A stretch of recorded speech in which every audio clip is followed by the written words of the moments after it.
Yes. Thank you for joining us, folks. We have a lot of stuff to cover in this episode. We have a $30 million lawsuit stemming from a medical emergency that happened on a porn set. We got AI beauty pageants because apparently real women just aren't making the cut in that department. We also have a man who speaks out in defense of a woman in Brazil who brings a dead man into a bank to try to pass him off as living to sign off on a bank loan.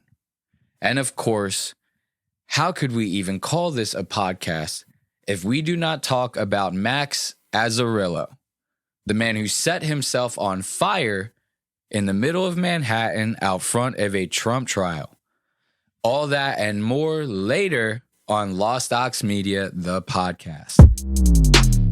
Say you lost? Well, is there an aux input? Yes! Oh my gosh! Hit the aux button. You are lost. He's arguing it's media. Digital media. Instagram media. No media whatsoever.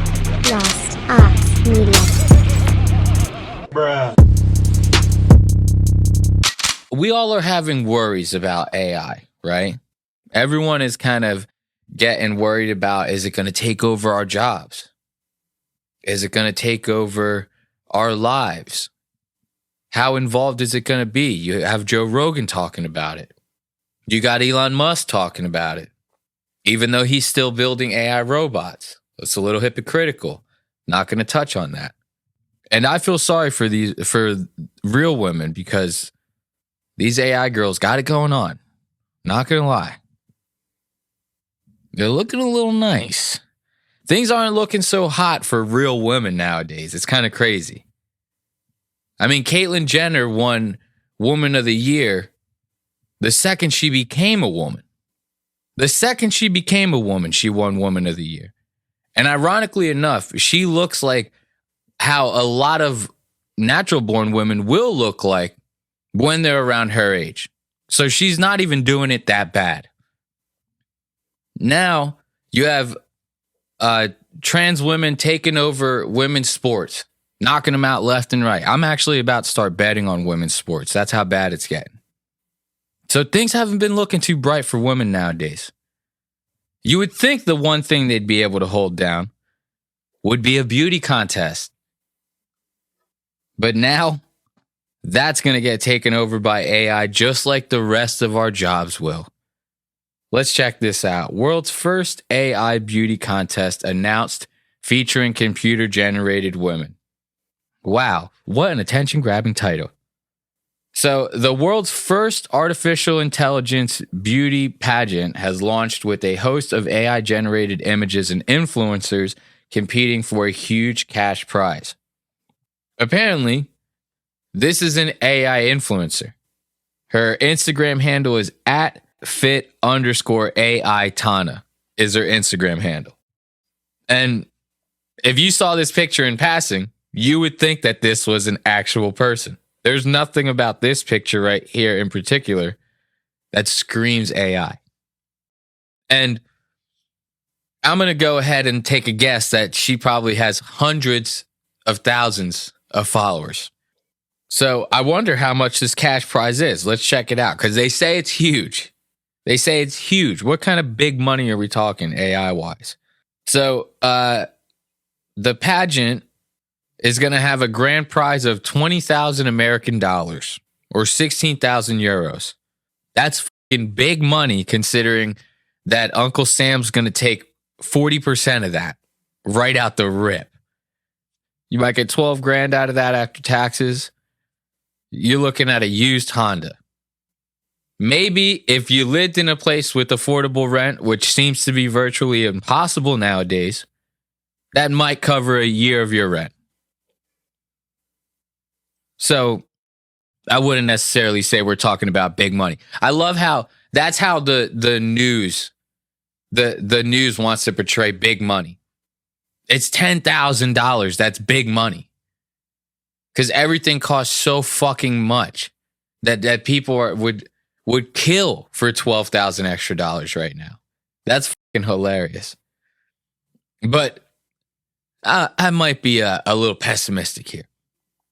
So Participants of the FanView Miss AI pageant will be judged on their appearance, use of AI tools, and social media activity with co-founder Will Mananagi. I want to say that. I hope I fucking pronounced that right, because if I didn't, I don't know how the hell to say that name. Hoping it will become the Oscars of the AI creator economy. That's a stretch. Do we even need something like that? Is the world ready for something like that, for an AI version of the Oscars? Because people don't even watch the Oscars. So why the fuck would they watch the AI Oscars? People coming up with stupid shit like the AI version of the Oscars, it doesn't surprise me nowadays, because someone's going to watch it. Someone's going to watch it. At the very least, these poor college students that paid for programming degrees that are scrambling for this $12,000, they'll at least watch it.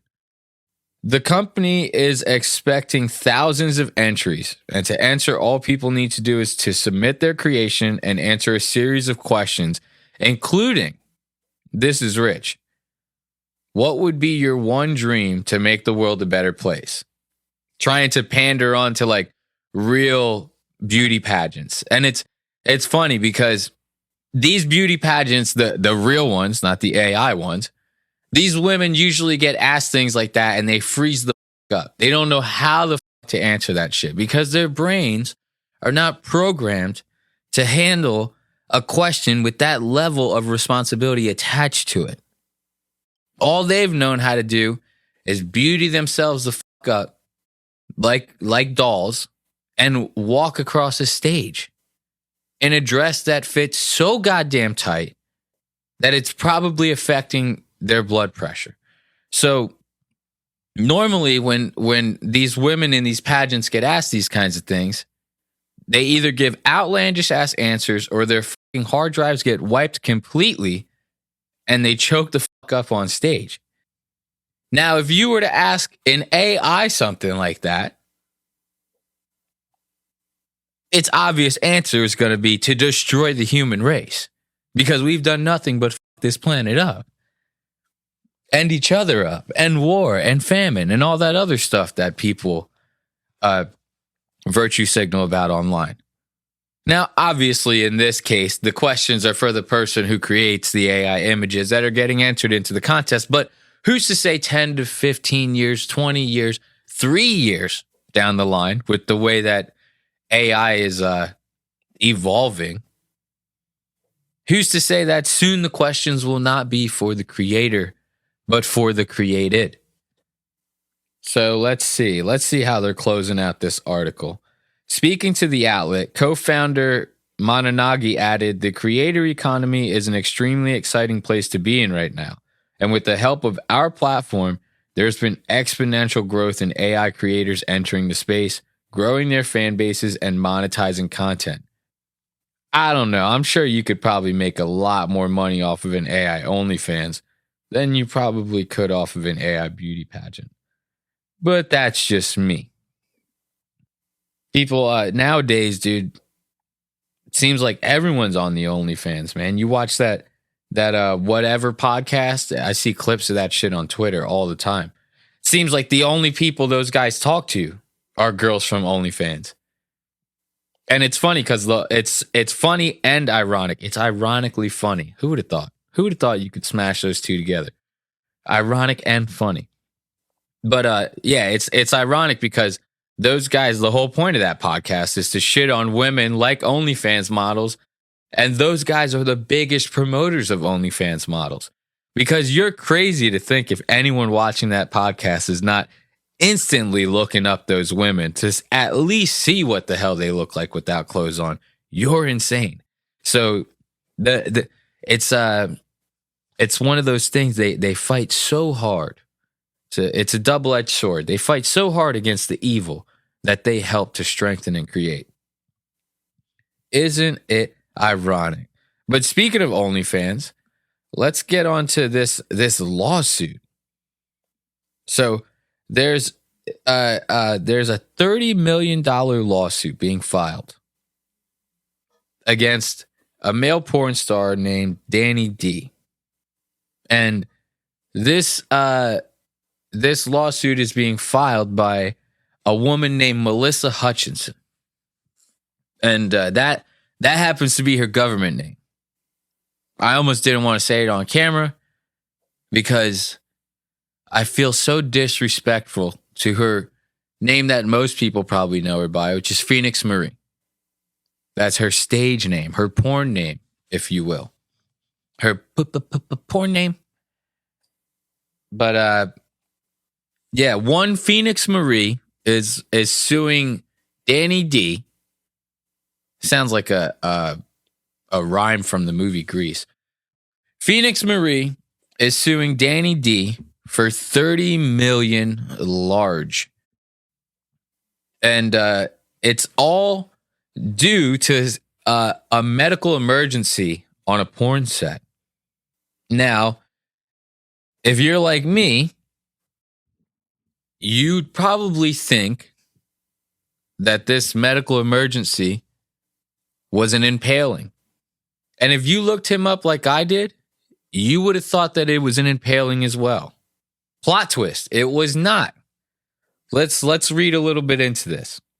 So the American porn star Melissa Hutchinson, see, they're using her government name too, has sued one of her former castmates, claiming that she was forced to finish a multi-person scene despite there being a serious emergency on set. Hutchinson, who performs under the name Phoenix Marie, filed the lawsuit against actor and director Danny D earlier this year about an incident that happened while filming in Barcelona, Spain in October 2023. I can't, the one of the most surprising things about these two paragraphs is that they're filming porn scenes in Barcelona, Spain? Like, are they getting paid that much to do this? That they're just like, let's film a scene in Barcelona. Like, you can't just in some hotel somewhere?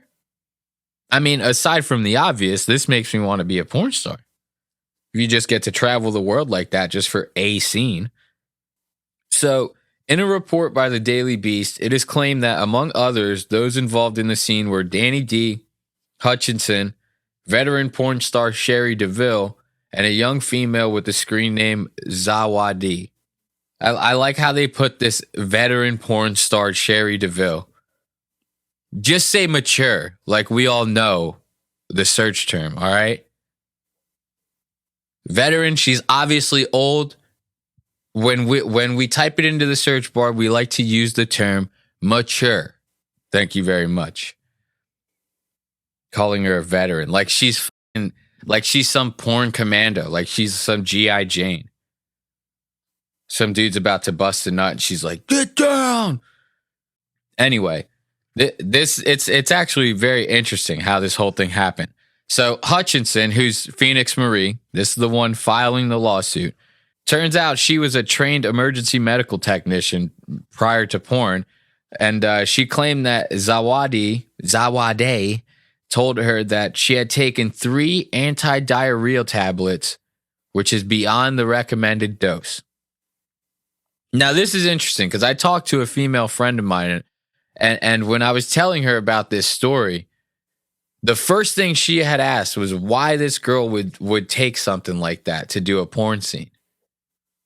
And the obvious answer to a guy, at least, which is the answer that the explanation I thought of, was, they're probably doing a certain type of scene and they probably want to keep things in, right? But apparently you could just get an enema and clear all that out. So I didn't even know it was like a practice within porn to take anti-diarrhea pills. I didn't even know there was a such thing as anti-diarrhea pills. And apparently Phoenix Marie, or Miss Hutchinson,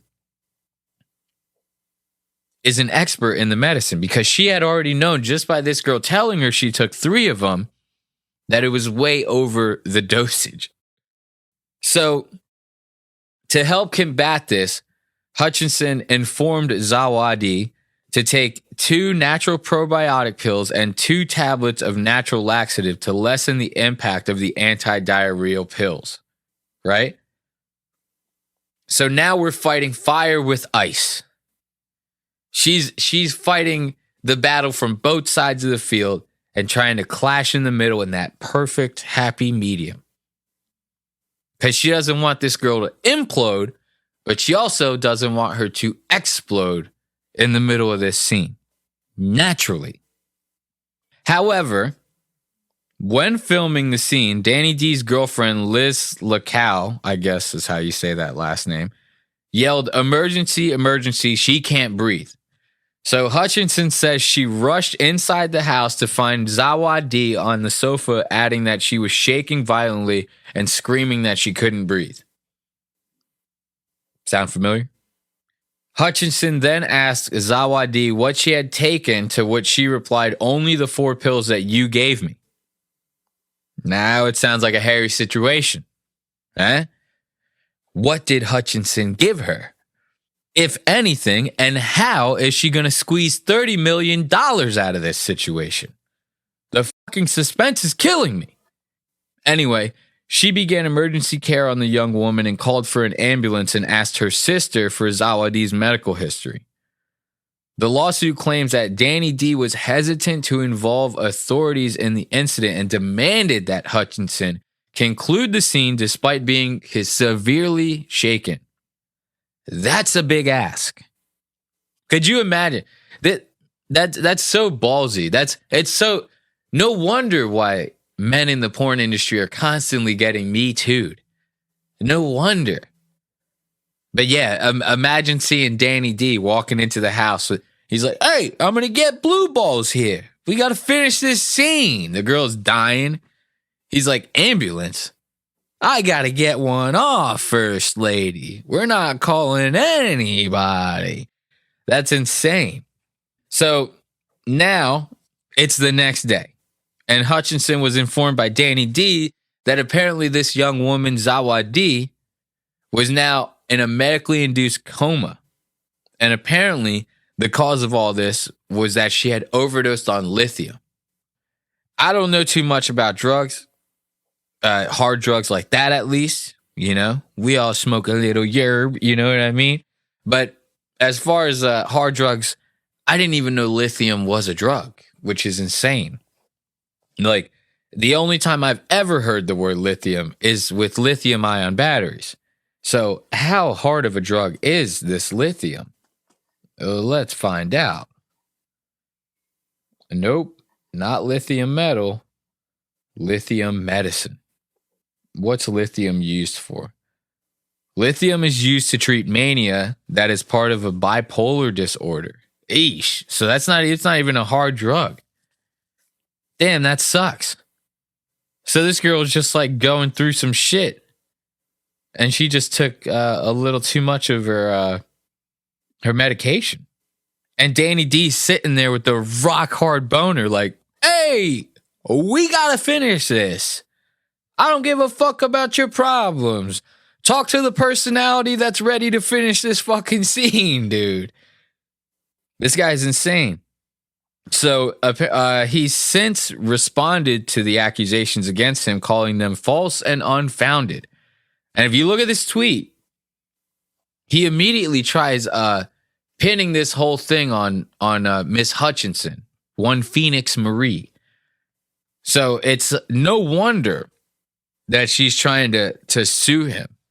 Let's read the tweet. "The recent claims made against me are completely false and unfounded.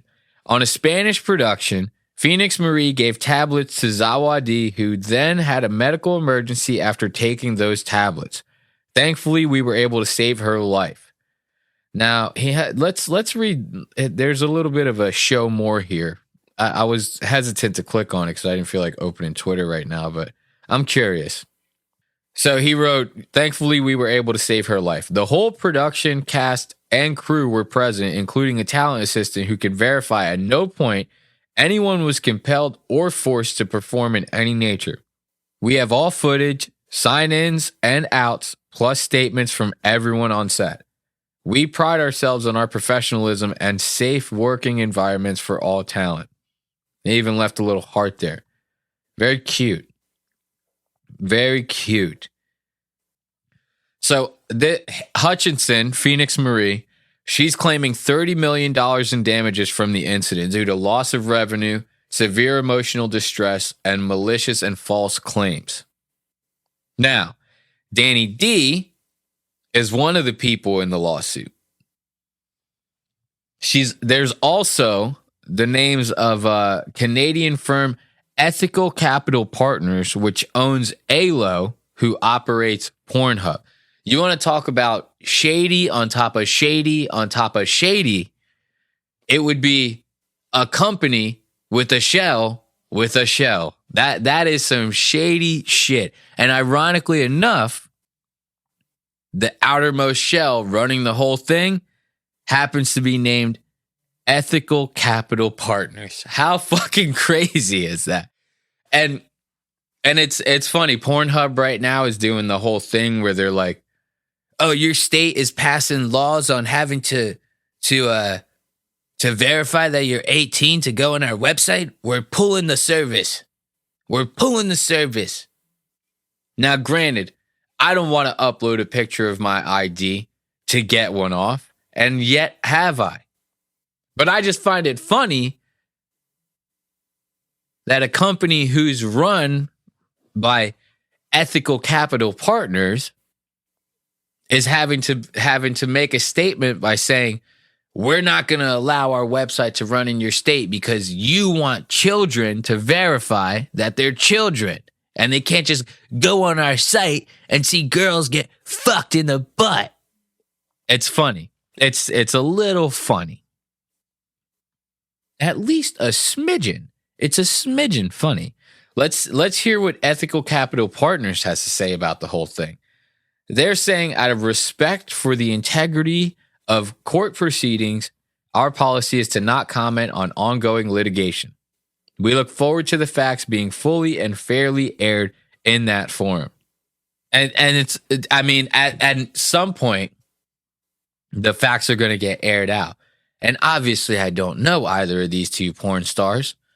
But after doing a little research, you see this man Danny D's work, I'm going to tell you right now, he might have done this shit. He might have done this shit. This guy's a fucking weirdo. One of those talkers. He's a bedroom talker. That's the weirdest shit. You can't be hooking up and being like, "Yeah, you like that? You like that? You want eggs for breakfast? Did you put the kids to sleep? Are you sure you locked the front door?" Talking during that whole ordeal is just awkward and fucking weird. And this guy is talking the whole time. And the stuff coming out of his mouth is not very nice. So I would imagine, I mean, he probably did this shit. After reading this article, it kind of got me to like a little bit of like the rabbit hole of like, how much do these girls get paid to put up with this shit, right? You know, like you putting up with potential sexual assailants that you're working with on a day-to-day basis. Now, mind you, I'm sure most of them are nice guys. You know, they are professionals after all. But every now and then you get a Rocco Siffredi in there, right? You get a James Dean. These guys have been sued and accused of SA in the past. So reading this article, it got me thinking, how much do these girls get paid to tread through the mud, to go through the mud and tread those waters to make it to that point to where they're making boku bucks off of this shit? And one woman named Lana Rhodes talked about it a little bit. So she ended up going on a podcast called, what was the podcast called? How embarrassing. How embarrassing. I don't even know the name of the podcast. Oh, man. It's called Tap In. Tap In. That's a cool. It might as well. It was the No Cap podcast, man. You got to tap into this podcast, the Tap In Podcast. Anyway, during an interview with the host of the Tapped In Podcast, Curious Mike, she had reflected on her time as an adult star. I guess she's not doing it anymore. And having joined the industry when she was just 19, she goes on to say that despite the fact that her videos were racking in millions of views in the not safe for work realm, obviously we're not talking TikTok and YouTube views here. She ended up saying that she was only making around $1,200 a scene. Now, this is her portrayal of it, only making $1,200 a scene. Because I would imagine, if you get realistic about it, if you have any kind of like production knowledge of any sort in your mind, you would know that it's not just show up to a house, do the dirty and leave. It's they probably got to go there, wait for some other talent to get there, talk to a producer, maybe do some makeup, blah, blah, blah. It's probably, if I had to guess, I'd probably say if they're banging for like 2 hours, the whole shoot might be 6. You might have, 2 to 4 hours of like prep and makeup and getting everybody ready. And then 2 hours shooting, cut it. They probably take some pictures or something. I don't know. That's a wrap. So $1,200 for, let's say, 6 hours of work, right? Because just because you're sitting there getting makeup done doesn't mean you're not working. You're still somewhere where you have to be compared to other places where I'm sure you'd want to be at that time, right? So it's still a job. So $600, $1,200, she'd be getting $200 an hour. Is that bad? No. Is it good? I don't know. I've never been a woman in porn, but I've seen women in porn, and some of the stuff they got to deal with is pretty insane. So $1,200, I mean, I'm sure it would depend on what they got you doing, right, for that amount of money. But she goes on to explain that many of the girls entering the porn industry are all from small towns. They don't have a lot of money. So she says, in quotes, I thought $100 at the time was like so much money. So getting $1,200 was like a big deal. Which to a 19-year-old, you give them $1,200 for 6 hours worth of work, they're going to be like, oh, I don't have to work for like 4 months. You know what I mean? I remember when I was 19, there was a time when I was 19, I was like $1,200. I've never even had $1,200 in my hand at one time. It's always been in the bank, or it's been a figment of my imagination because I never had it. So someone would have, I'm not going to say someone would have offered me $1,200 to do what she did, but someone would have offered me $1,200 to do some porn as a male, I would have done it. But as a guy, it's, I'm not going to get into all that. It's obvious that the guys would just do it for free. But yeah, she goes on to say that $1,200 was a big deal to her at the time. She also opened up about the dark side of the industry, saying there's not really anything set up to protect girls that are young and vulnerable, that don't know how to say no, or don't have the self-respect for themselves yet, or care for themselves or love themselves because they've been through so much and are like taught not to. Okay. This is a very ironic statement with the whole self-respect and all that. I mean, if you had so much self-respect, maybe you wouldn't be doing porn. Maybe you wouldn't be doing porn. Just a little thought there. You wouldn't be doing porn. I don't know. Maybe. And then apparently now she's saying that if it was up to her, she'd have all the videos deleted. It says a resurfaced clip also shows Rhodes appearing on the Tap In podcast, the same one, saying that she wants all of her explicit videos removed from the online sphere. And she also goes on to say in 2021, she told host Harry Jowsey, a lot of the videos I have no rights under. Otherwise, I probably would have them all deleted by now.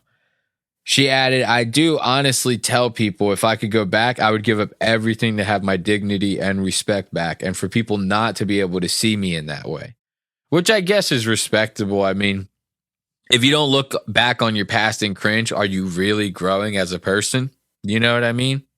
And I'm sure this girl's going to be stigmatized for the rest of her life because of this, but that doesn't mean she can't at least try to live a normal life like the rest of us, right? And to make that attempt and to have that regret, if you want to call it that, it's a very normal thing. And it's funny because the internet will completely demonize her and fucking shun her to the pits of hell over the fact that she even did this in the first place. But at least now she's talking about it and trying to, spread a little bit of awareness, because I'll tell you right now, every day girls are turning 18 and every day girls want to do porn. So, it's, if that's the way that it really is, it's an industry filled with older men who are going to, their whole thing is to just make a buck, get a nut. You know what I mean? That's all they're caring about. So I kind of don't necessarily see it as a bad thing. I might poke jabs at it and stuff, but I'm trying to entertain for an hour here. Cut me some fucking slack. But I don't see anything necessarily wrong with people trying to spread awareness, especially women in the porn industry. I don't necessarily see anything wrong with, that industry in general, though a lot of, people do. But it is what it is. You can't change the world. You can only change yourself, my friend. You can only change yourself. Justin Bieber apparently kisses Jaden Smith in an affectionate Coachella moment. Now, if anyone's been keeping up with the stuff that's been happening with P. Diddy, which somehow fucking flash bomb the news and internet and social media for all of 2.5 days, and now I've heard hardly anything about it. Maybe it's just my algorithm. I don't know. But if you heard about any of the stuff happening with Diddy and you saw some of the clips that people have been surfacing from these sus interviews, these cringe interviews, and you seen any of those interactions that Justin Bieber had with P. Diddy in some of those clips, you would have knew that it was all going to end up here anyway, right? It was going to start with Diddy, and it was always going to end with Jaden Smith. We all knew that. We all knew that. It's obvious. Jaden Smith's all the fuck over the place. His parents are probably driving him fucking insane. Could you imagine being raised by those two?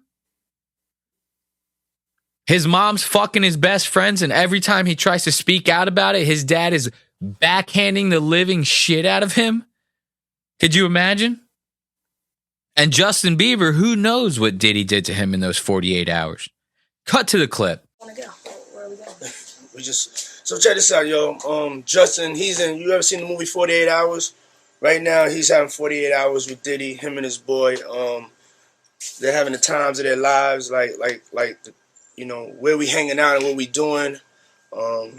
We can't really disclose, but it's definitely a 15-year-old's dream. I have been given custody of him. He signed to Usher. I'm signed to Usher. I had legal guardianship of Usher when he did his first album. I did Usher's first album. I don't have legal guardianship of him, but for the next 48 hours, he's with me. So and we gonna go full crazy. I'm going crazy. So a viral video from Coachella in 2024 shows the moment Justin Bieber and Jaden Smith embraced in what seems to be a bromance moment. Oh, I have chills just thinking about it. Just thinking about the thought of seeing these two do that. It it makes my little wee wee go.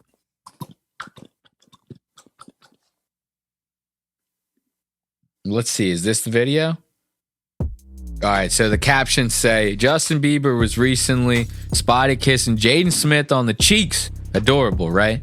At Coachella 2024, the two childhood friends didn't shy away from displaying their bromance while embracing each other, known for their hit Never Say Never. The duo reminded the fans of their strong bond. This spontaneous gesture not only highlighted their enduring friendship, but also set social media ablaze with excitement. What's your take on this cute friendship? My take is that I got fucking duped. I got duped by clickbait. These motherfuckers. I thought that these two kissed.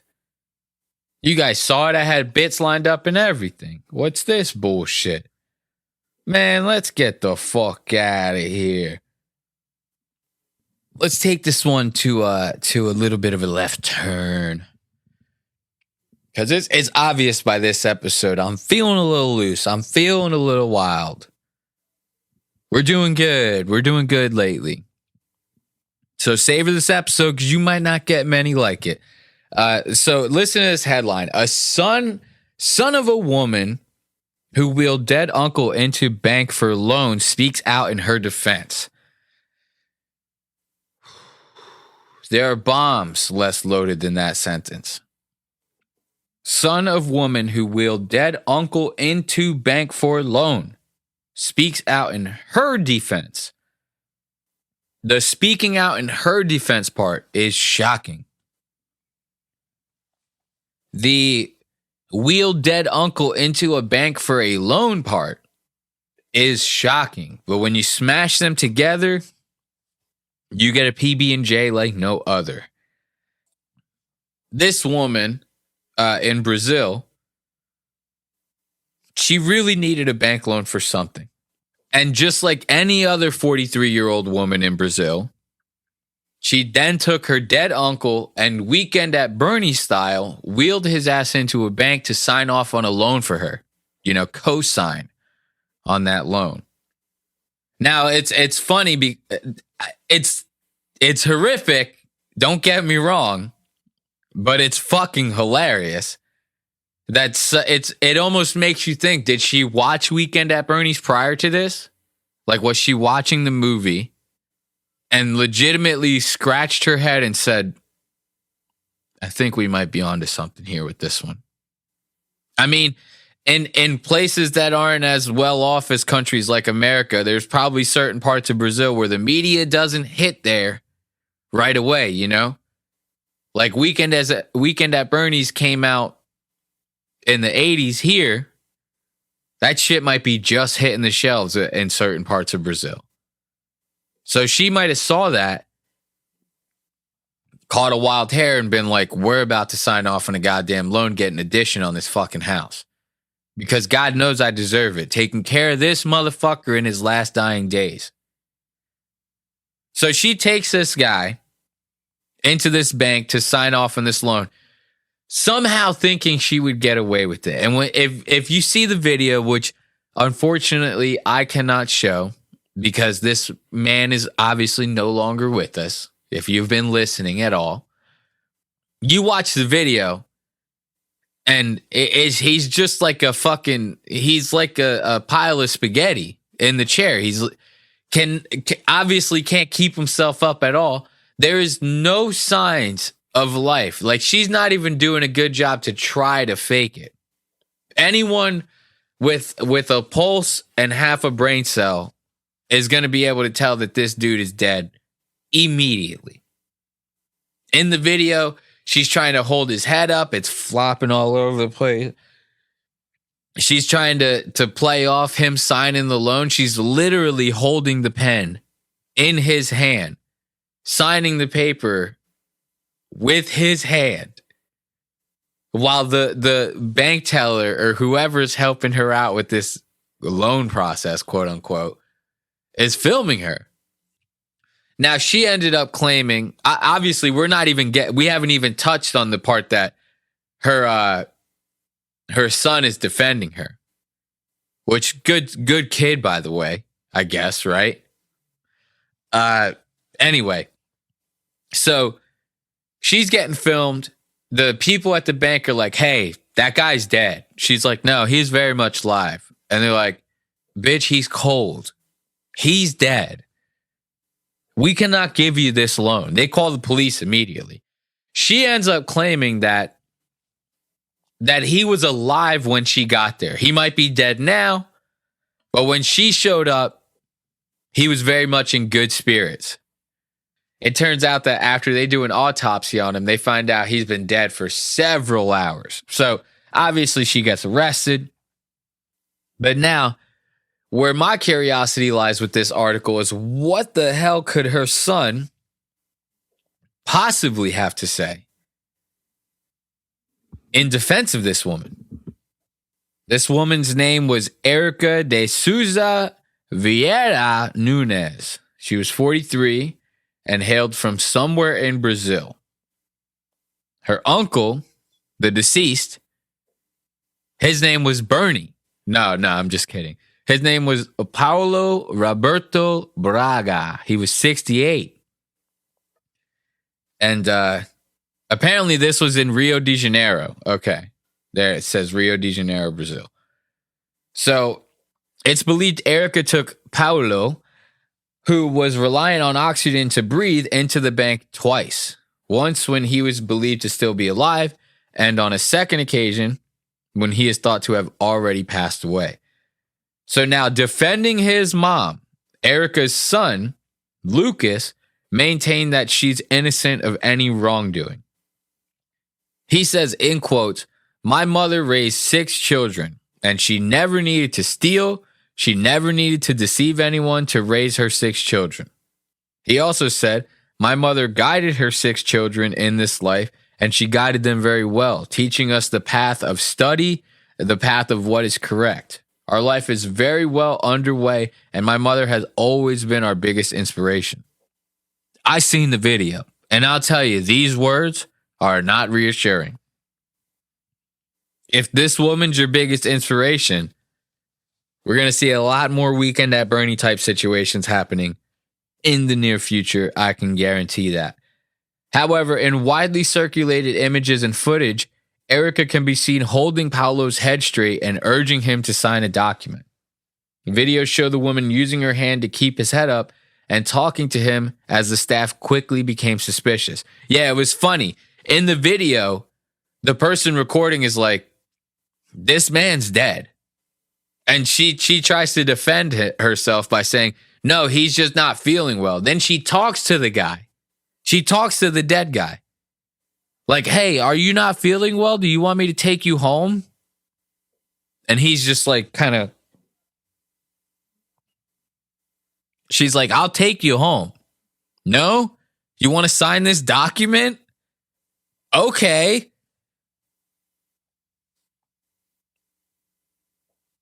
It's crazy. You got to look up the video. If you're watching this, go look up the video. Don't leave this episode to do it.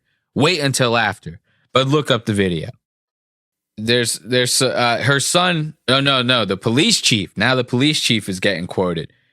She went in with him to the bank because she realized that he was in the last moment of his life and tried before his death to withdraw this money. She saw the possibility of withdrawing this money because it was the last chance that she had to get this money. Get this money.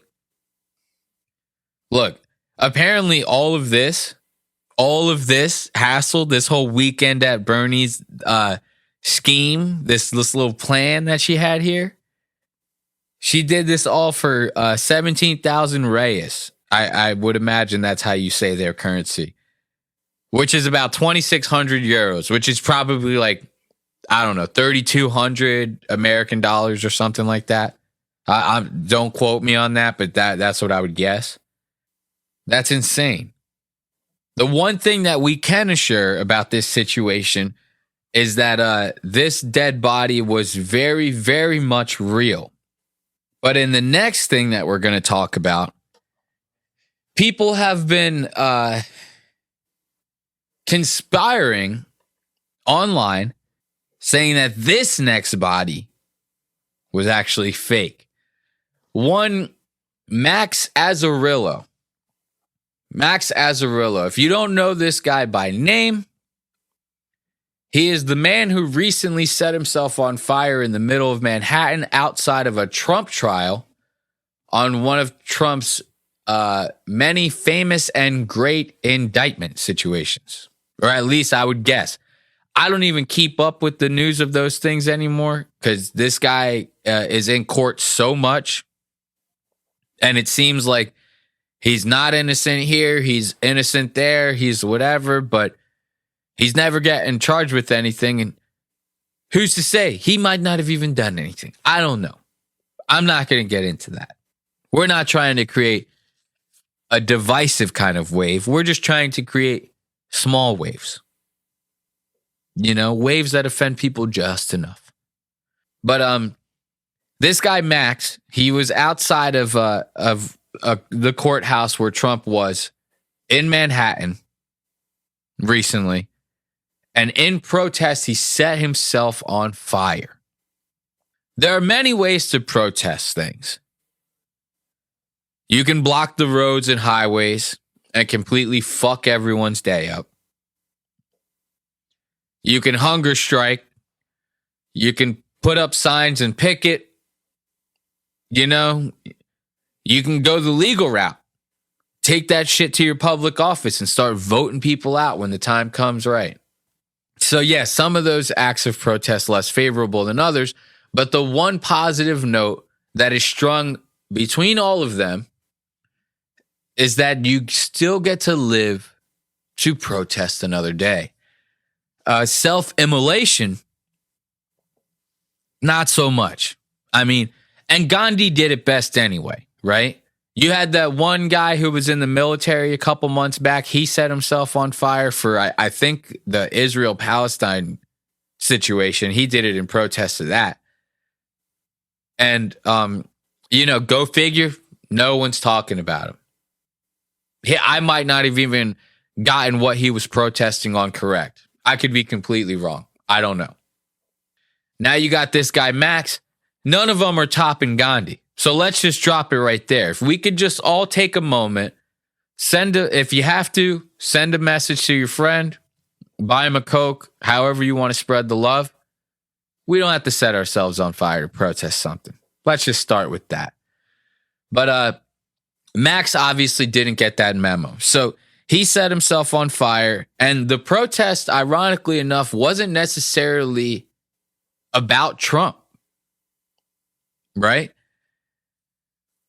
In these types of situations, a lot of times when people are ill-informed or uninformed, they'll tend to just go with the most wild narrative that is shared between people in the most common way.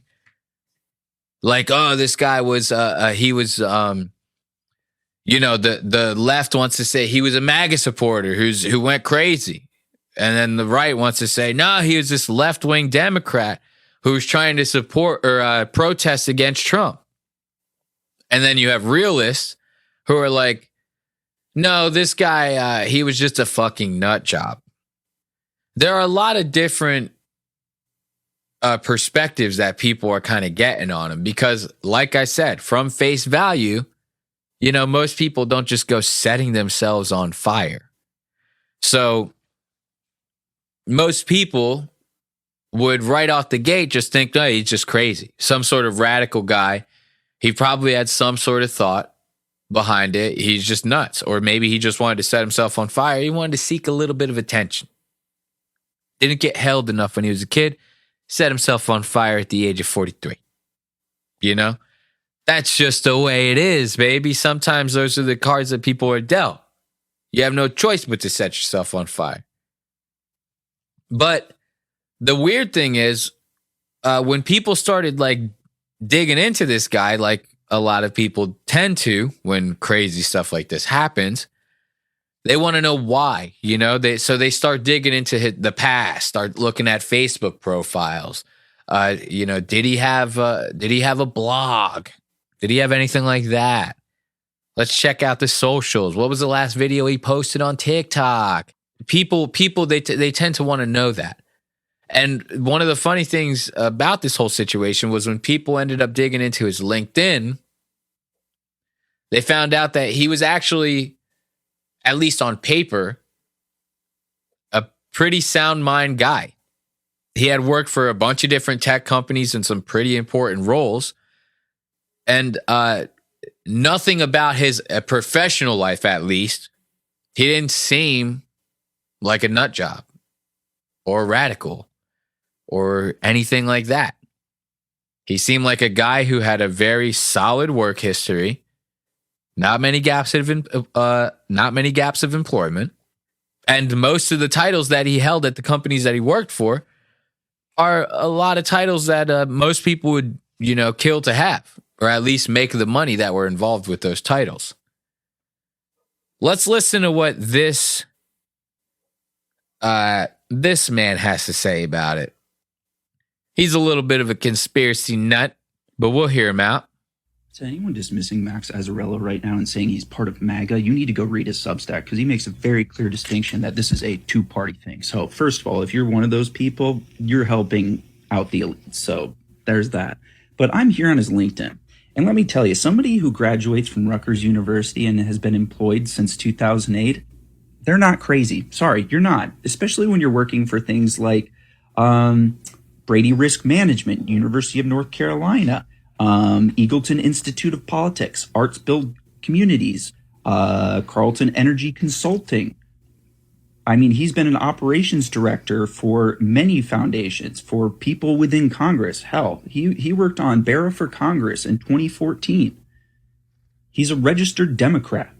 He was the assistant operations manager at Liberty Hill Foundation from 2014 to 2016 in Los Angeles, where he actually oversaw data integration between the organization's donor management system and our new web-based community organizing platform. I wonder why he's calling out things like PayPal right now.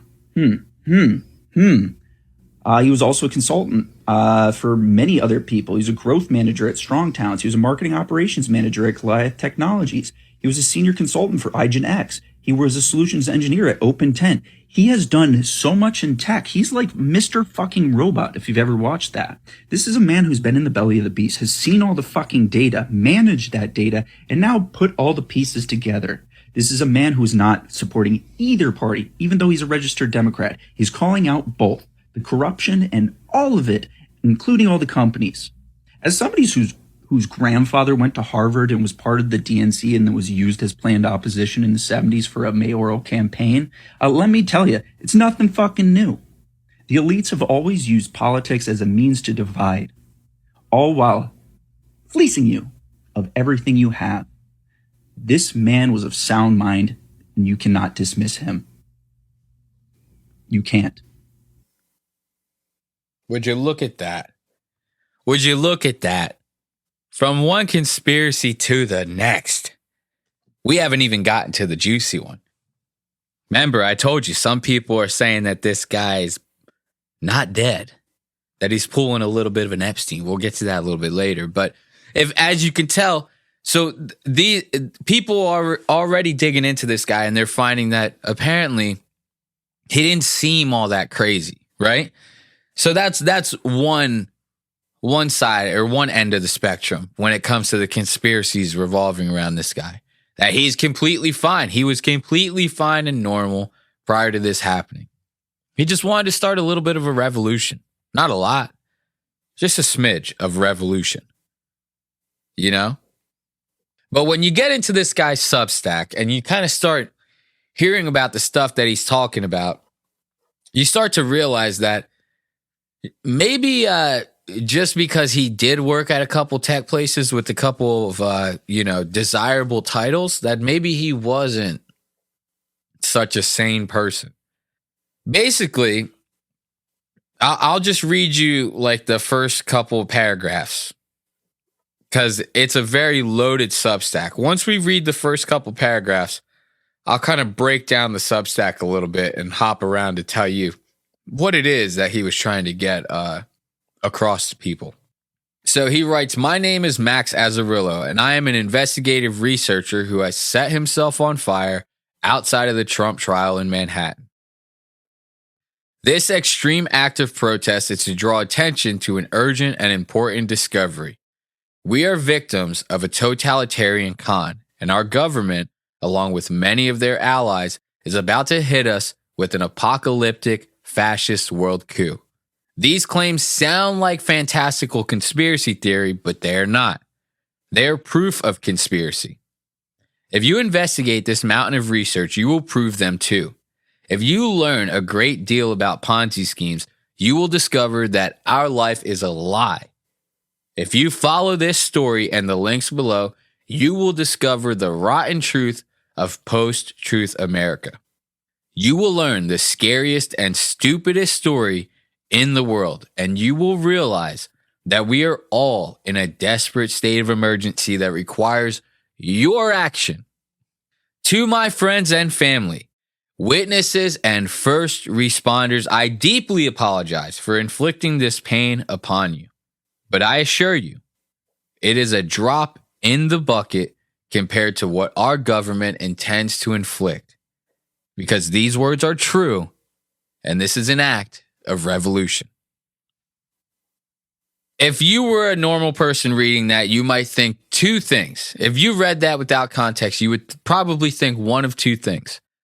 You might think, wow, that is a fucking fire opening monologue. Who wrote that script?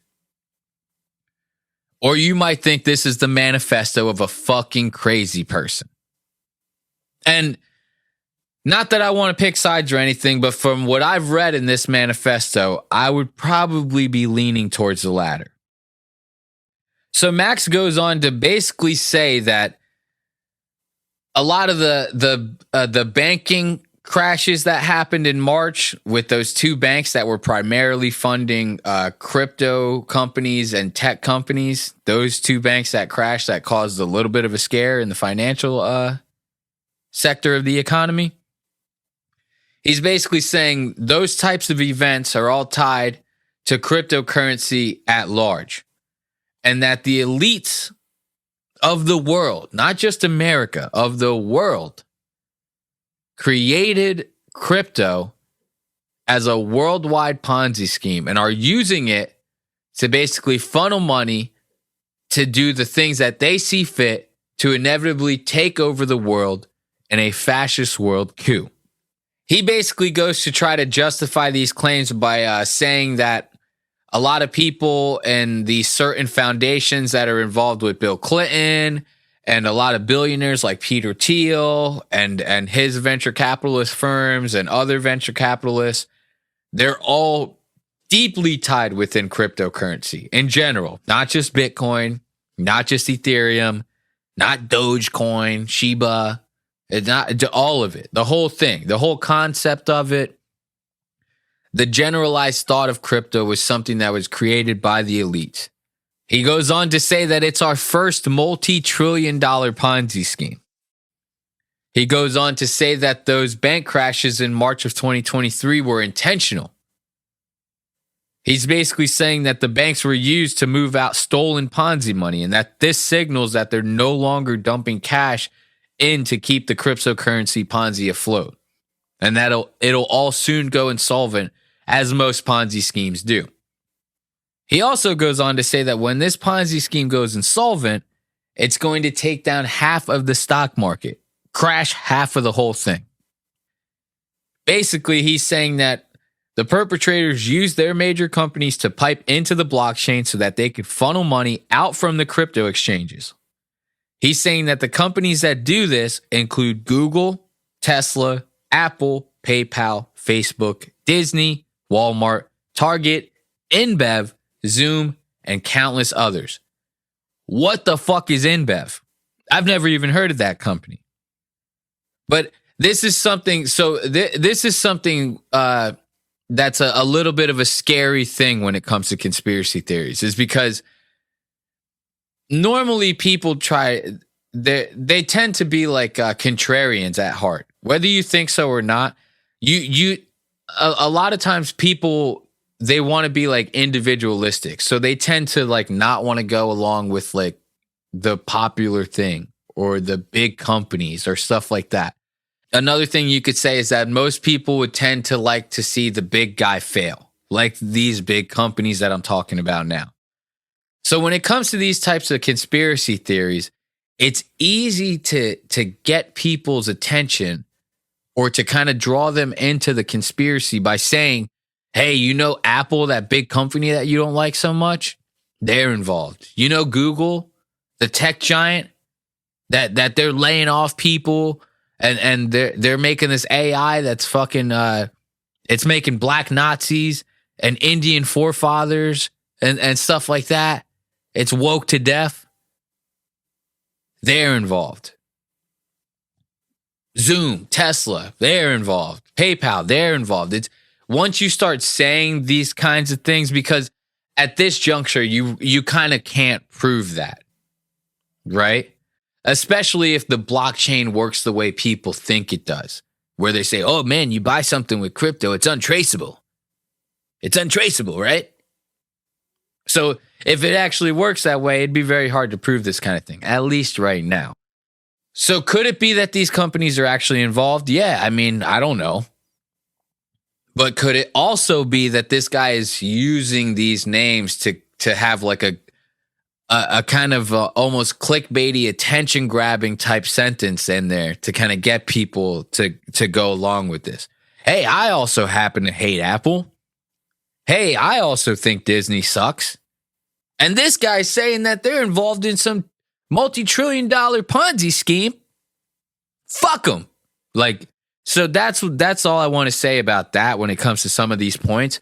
You have to really slice this with the fucking thin knife. You know what I mean? However the fucking saying goes. Yeah, you got to split hairs when it comes to this kind of stuff. So, I mean, I'm not trying to necessarily completely debunk this guy's like manifesto or whatever, but I'm just saying to make videos and say like, oh, this guy was a completely sound mind and body just because he had jobs is not necessarily the most rock solid statement. Because guess what? Ted Bundy held a job for a long time. You know? John Wayne Gacy owned a company. So what are we saying here? You know? So to say that the guy had a good work history, it's not the best indication of sound body and mind, especially when he set himself on fire. But now one of the crazier things about it is that people are starting to say that they don't believe he's dead. Right? So now this is another end of the crazy spectrum of Max Azzarello, because you got people saying he's a nut. You got people saying he's sane. You got people like me saying this manifesto, it's a little much. It's doing the most right now. Right? And then you got people who are probably out there saying, nah, that manifesto facts, homie. No cap on that shit. All very, very crazy thoughts to have around one Max Azzarello. But now you got people saying that this guy never died in the first place. Let's check this out. I've seen better fake burn victims on Grey's Anatomy. Now, obviously, I can't put the footage up, but it's all over X how they put him on the stretcher and wheeled him into the back of an ambulance. Someone who's fully engulfed in flames would have second and third degree burns, which means your skin's literally falling off. They picked him up by his forearms and his ankles and tossed him onto a stretcher. No backboard, no burn blanket, no IV, no airway, no oxygen. His arms were up when he was on the ground, and then when they put him on the stretcher, he moves his arms down. No burn blanket. If you work in healthcare, that should be flag number 1. So they wheel him across the square after strapping him down to the gurney with no covering, which would rip more skin off, FYI. And you can see that he doesn't lose any of his hair or his tighty whities, which is good since he's completely uncovered. But he's gray. He's all one color. He's not even black. Can't see modeling, pink, nothing. Kind of like he's wearing a suit. And then they just roll him into the back of the rig like it's nothing. There's a young man sitting on a bench. He had 2 big signs next to him. One said something about a Ponzi scheme. substack.com, some address, and the other one said, it's not exact wording, Biden and Trump are in cahoots was the meaning of it, something about they're together and there's going to be a coup. There was the word coup on there. And he's just sitting quietly. There was a stack of flyers. I didn't get one. I was photographing the Trumpers. And then he got up, and I was on the far side, and he kind of walked, not towards me, but to the other side, and I thought, oh, those weren't his signs. He was just sitting there. I had just taken a picture of him, actually. He paused and looked at me, and I took the last picture of him. And then I didn't even realize what he was doing. I thought, actually, he took, it turned out to be, I guess, gasoline or some propellant, and doused himself. And my first thought was it was water. I didn't realize he was homeless. And then he flung all these flyers everywhere, and I realized that he had been with the signs. And then he yelled at me to get far away, run far away, and he took out his lighter. He actually yelled at you, move back? Yeah, no, he said, run away. Yeah, run away? Yeah, get away. He didn't want me to get too, because I was, coming closer to him, and he told me to get away, and I didn't know what to do, and I just did. I didn't stop it. So, I mean, obviously, there are some things to take away from all this. Is revolution one of them? Do we need the revolution? Listen to Max. Listen to the words that are coming out of his mouth. A revolution is something that is desperately needed within this country. The state of things right now are not the way that they should be. And quite frankly, I'm sickened by it. And what's even more sickening is the fact that you're not sickened by it. It's disgusting. It's outright vile, and it's wicked that we live in a country where new porn stars coming into the industry are only making $1,200 per scene. And that they are subject to having to finish out scenes when there are dire medical emergencies taking place on set. Listen to Max so that he did not die in vain. And make sure that we're paying these hoes accordingly, man.